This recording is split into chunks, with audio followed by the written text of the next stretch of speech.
Double 10 presents Taiwan with an opportunity to showcase itself to the world, to celebrate Taiwan's achievements, and for one day in the year, remind the international community that Taiwan exists. I think it's very important for Taiwan to counter China's lawfare and to connect that with the idea that Taiwan is not part of the People's Republic of China. EU-Taiwan relations have been strengthening in the context of an assertive China, not only in the Indo-Pacific, but also an assertive China on the global stage. Actually, UN Resolution 2758 doesn't even mention Taiwan. And actually, interestingly, it doesn't even mention the Republic of China.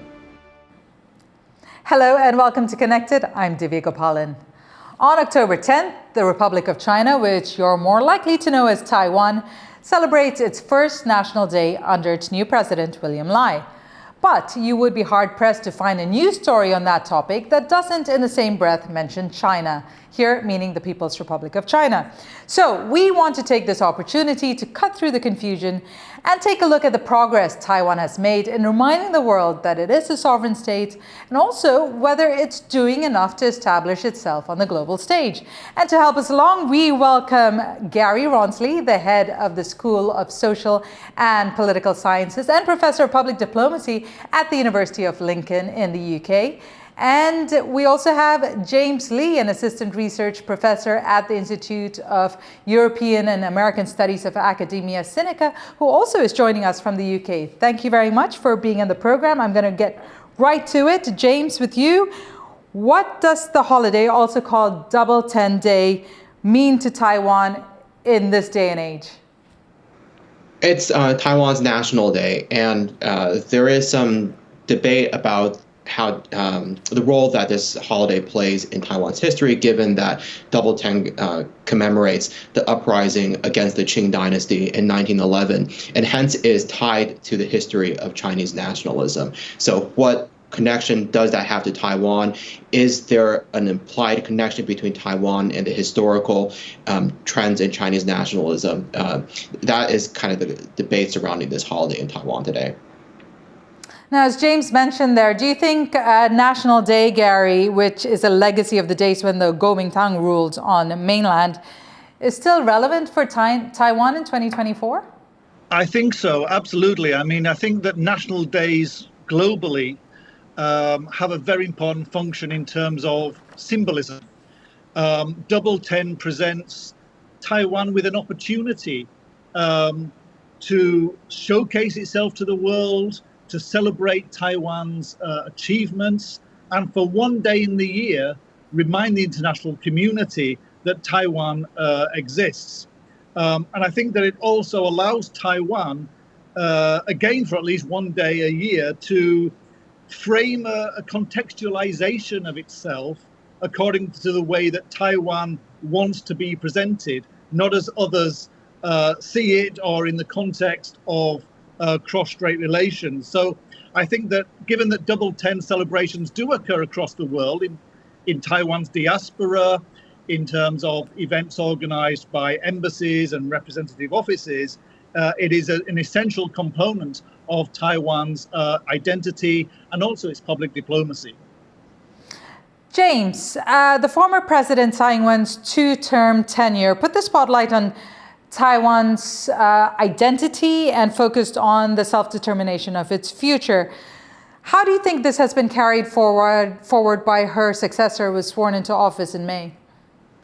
Well, I think we've seen significant continuity between the Tsai administration and the Lai administration, and the principle that the future of Taiwan can only be decided by the 23.4 million people of Taiwan itself is a persistent theme between the two administrations. And so I think that there hasn't been a sharp difference between the two administrations in this sense.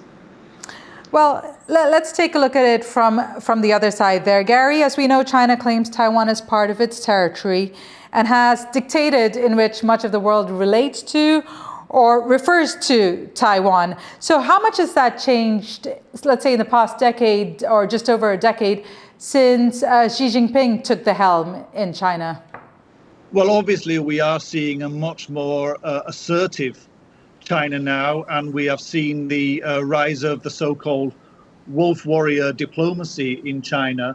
And I think that China, with its very strong nationalist sense of its own identity, is ratcheting up, is escalating the rhetoric, certainly around Taiwan, as China becomes much more assertive, not just in the neighborhood, but across the world. And I think that China is engaging in more tactics now, more strategies to try to influence politics and society in Taiwan than perhaps we've seen before.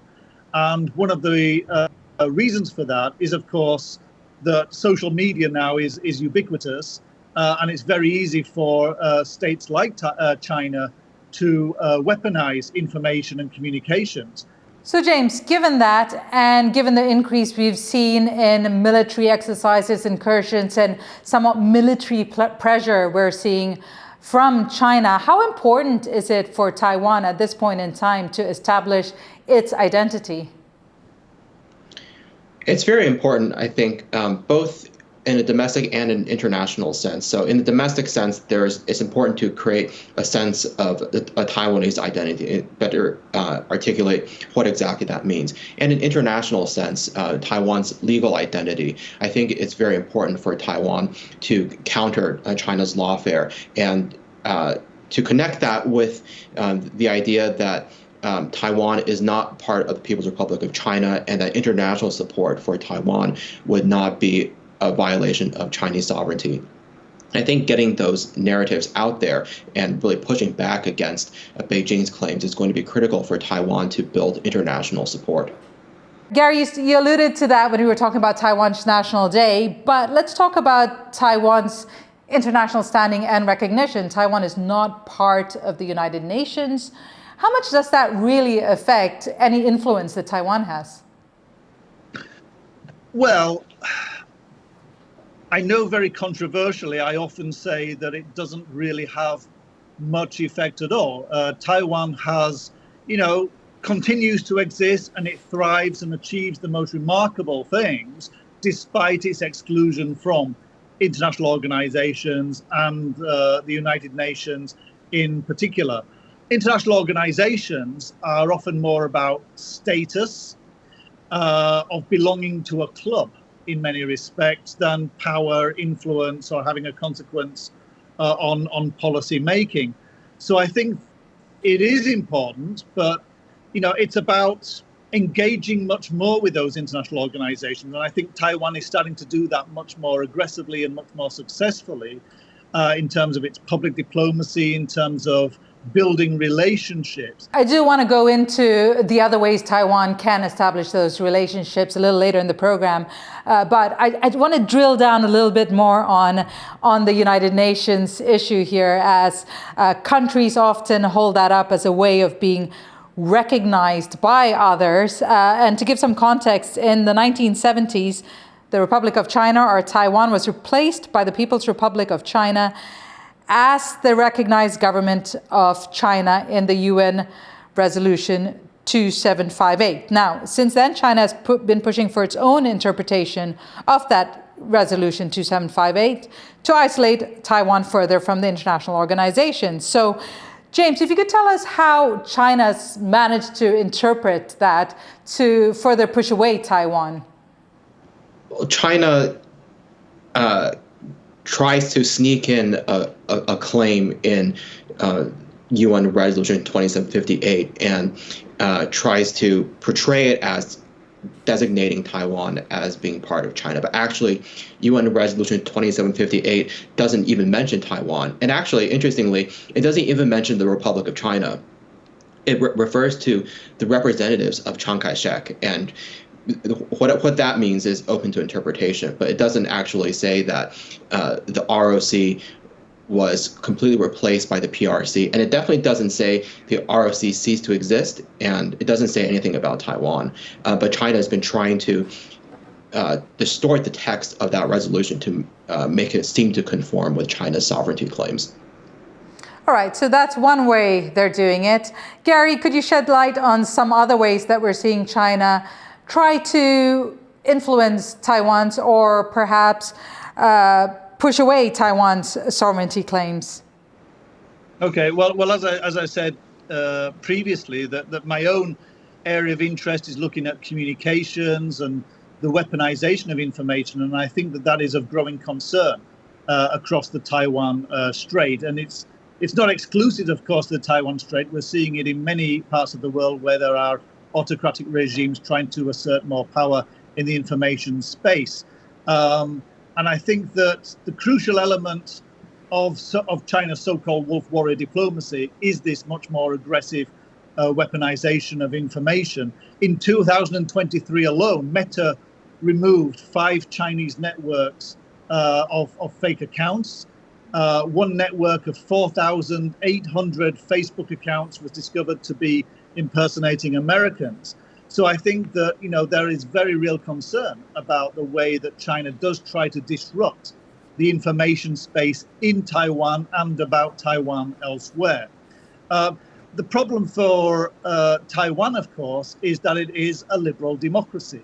And in liberal democracies, you face this very real dilemma of how do you control information while maintaining freedom of information? And also, we're seeing more insidious ways that China tries to influence information in Taiwan. We see it through the mainstream media, through ownership, for example, through advertising. And most worrying, of course, is the way that the so-called mainstream media pick up reports from social media so that rumors can circulate in the blink of an eye. So you get lots of rumors, misinformation, disinformation flowing around. I want to pull up this soundbite that will resonate very strongly with what you just said there, Gary. Now, Taiwan has seen a significant drop in the number of countries that officially recognize it over the past decade. Currently, the Republic of China has formal diplomatic relations with only about 11 of the 193 UN member states, as well as the Holy See, which governs the Vatican. But recently, Taipei has pushed to enhance its unofficial ties, resulting in warmer relations with parts of Central and Eastern Europe. Zhuja Anna Ferenczi, adjunct assistant professor at Taiwan's National Donghua University, tells us why this strategy has gained traction despite pressure from China. Responding to an assertive China in the Indo-Pacific is something that both the European side and Taiwan recognize that it is an area of common interest. So I do see Europe's engagement to the Indo-Pacific as a way to strengthen Europe's approach to the region as a whole, and also to Taiwan bilaterally. So EU-Taiwan relations have been strengthening in the context of an assertive China, not only in the Indo-Pacific, but also an assertive China on the global stage. I do see potential for growth, in particular when it comes to joining hands and joining forces in pushing back against further escalation in China's assertiveness. I see this in particular in the sphere of the information space. We know that Beijing has been refining its toolbox when it comes to undermining democratic societies from within. James, Zhuja talks about Beijing's push to undermine democratic societies from within. What does that look like from the context of Taiwan? Well, I think in the case of Taiwan, the spread of Chinese disinformation has had a very pernicious effect on a lot of the political discourse. In particular, the growing narrative surrounding U.S. skepticism or 以美论, the idea that the U.S. isn't trustworthy and that Taiwan can't rely on the U.S. for its security. A lot of those narratives have been amplified by Beijing and in some cases have involved outright fabrications of some very pernicious claims, such as the false claim that the U.S. was building a bioweapons facility in Taiwan. So that kind of disinformation from Beijing has had the potential to disrupt Taiwan's unofficial ties with the U.S. But fortunately, in the case of that rumor that I just mentioned, that disinformation campaign, the Taiwanese government was very proactive about shutting down those rumors very quickly. And Gary, if we look at disrupting relations with other countries. What have you seen, or what are you tracking when it comes to that kind of disinformation that is not allowing Taiwan to fulfill the potential of building relations with other countries because of the messaging that perhaps comes from China? We know the messages are, Taiwan is a province of China, and one day China will liberate Taiwan and it will return to the motherland and everybody will be joyous and live happily ever after.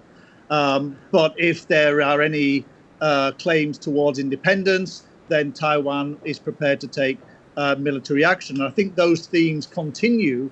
But what we're seeing, I think, is the growing frequency and the volume of these messages for two reasons.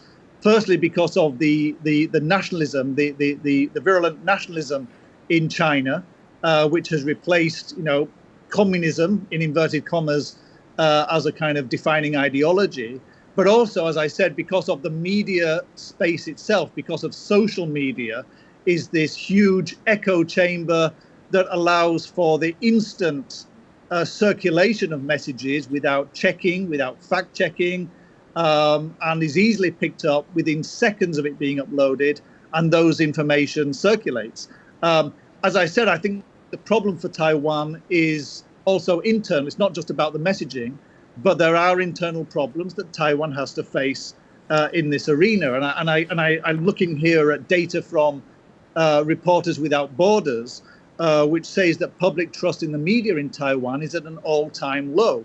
Only 28% of the public in Taiwan trust the media.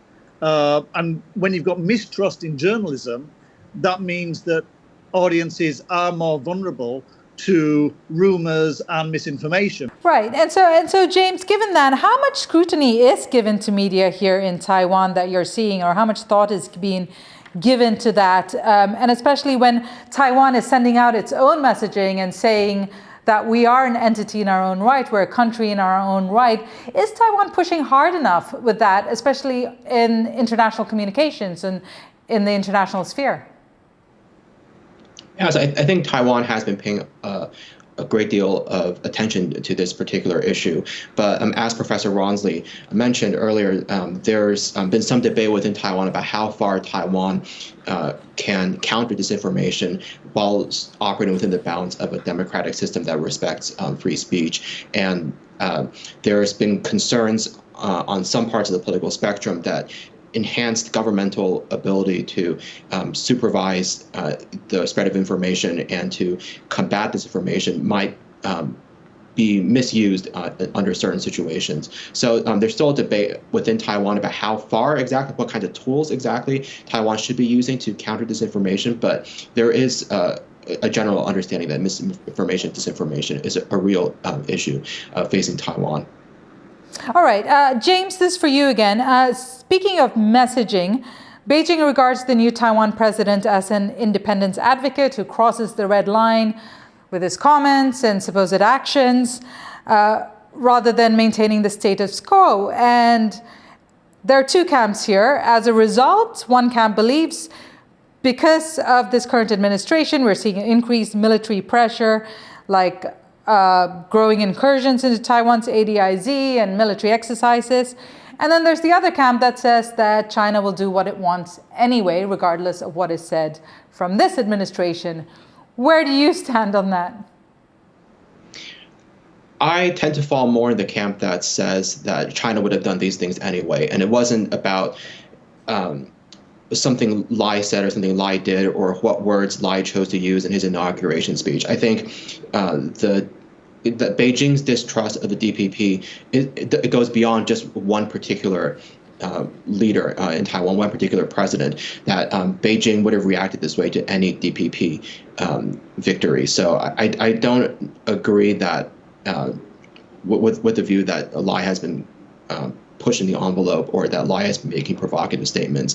I think that the source of these tensions lies in Beijing and not in Taiwan.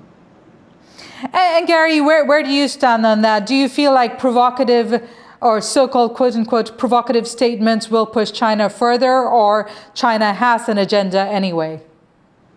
I think China has an agenda anyway. And, provocation lies in the eyes of the beholder, so whatever, a DPP politician or president is going to say is going to be seen as provocative. In that speech, that presidential inaugural speech, there was a lot of very encouraging words. I mean, there was a lot of words about, strengthening ties. It was about, opening, more dialogue, etc. It wasn't all about provocation, I think. So I don't think there's anything surprising about this. And we also have to remember that the primary audience for China's rhetoric is in China. That a lot of the what I would call, the public diplomacy, the soft power, whatever, is more for internal consumption than external consumption. And it's to be able to bolster the credibility of the communist government in Beijing and to show the Chinese people that actually we are strong and the Taiwan issue is still at on the forefront of our agenda. So I want to bring it back to you, James, about how Taiwan does it. We've seen they've got their diplomatic allies, which many would consider somewhat checkbook diplomacy. And then they've got their other allies, which are all those like-minded democratic partners. Are they doing enough to enhance or reach out to those and build those ties? I think they are. I think the formal allies and the informal allies play complementary and different roles in terms of helping Taiwan assert and define its space in the international community. I think that the fact that the diplomatic partners, the official ones, regularly speak for Taiwan in the UN General Assembly is important, whereas the unofficial partners such as the US and Japan play a substantive role in terms of deterring China from taking military action against Taiwan. But I think that all of Taiwan's international partnerships play a role in linking up different aspects of this issue. And I think overall, Taiwan's strategy for preventing further international isolation and strengthening its partnerships has been emphasizing that Beijing has been distorting international law to try to isolate Taiwan, and that there is legitimacy in Taiwan building these kinds of relationships internationally. And Gary, what do you think Taiwan needs to do to build those non-official partnerships, and how important are they? And putting that in the context of something you've spoken about before, the shift in global opinion of China. Okay, well, let me begin with the global opinion about China. What are the implications for Taiwan? We've seen that China's the favorables remain static. So I would say, what are the implications for Taiwan? I would say absolutely zero. There is no evidence to support the fact that unfavorable opinions of China necessarily means favorable opinions of Taiwan. And if that happened, we would see a slew of diplomatic relationships being established. But of course, we're not. We're seeing quite the opposite. So I don't see that there's a correlation there. I think what Taiwan needs to do is to focus on its own favorables. China's unfavorables have been high and consistent for many years, despite its many so-called soft power programs. And it has nothing to do with Taiwan. I think that this may create opportunities for Taiwan to leverage its soft power much more and to build on its public diplomacy successes. But what Taiwan should not do under any circumstances is be complacent and think that the unfavorable opinions of China necessarily translates into favorable opinions of Taiwan. I think the first thing that Taiwan needs to do is to continue what it's doing now, and it's doing it much more successfully, I think, than it has in the past in terms of its public diplomacy and its public outreach, and especially its building relations with influencers, whether they be journalists or politicians or whoever, to get the message out. But not to frame everything in the context of the cross-strait relations, focus much more on the successes and achievements of Taiwan, regardless of what's happening across the Taiwan Strait. Right. So, James, I'm going to give you the last word here. To sum it up in a nutshell, back to the original question we asked at the beginning of the show, How is Taiwan doing in carving out its own space and identity on the global stage? I think Taiwan has been very clear about its own position, first saying that UN Resolution 2758 did not decide that Taiwan was part of China, and then saying that the Republic of China and the People's Republic of China are not subordinate to each other. Those two positions held by the Taiwanese government have been very clear and consistent. The question is, given that Beijing has been ramping up its if you want to call it public diplomacy, Beijing has been ramping up its counter arguments. Like, if you have these two competing views about Taiwan, which one ultimately is going to prevail in shaping the perceptions of the international community? And I think that this is an area in which the United States potentially could play a role. There's a very significant statement from Laura Rosenberger of AIT when she said that UN Resolution 2758 did not decide the sovereignty of Taiwan. And that's significant because the U.S. is often very quiet about what it actually thinks about Taiwan's sovereignty, which is that Taiwan's sovereignty is undetermined. The Shanghai Communique says the U.S. does not challenge China's position. But given that Beijing has been ramping up its lawfare against Taiwan, Rosenberger clarifying that the U.S. holds that view of 2758 suggests that the U.S. is prepared to move closer toward fully clarifying its position. And I think that if the U.S. does so, it would definitely come into tension with Beijing's claims over Taiwan. Well, I'm afraid we've run out of time here. It's been a fantastic conversation. Thank you, Gary Rawnsley at the University of Lincoln and James Lee from the Institute of European and American Studies at Academia Sinica for being part of this discussion today. We have more National Day coverage looking at the domestic issues Taiwan faces on the connected YouTube channel or on the TaiwanPlus website. Do check it out. Till then, it's been good to have your company. If you've enjoyed today's episode or have anything you'd like to add to the dialogue, do join the conversation on our social media. And remember, stay informed, stay engaged, and stay connected.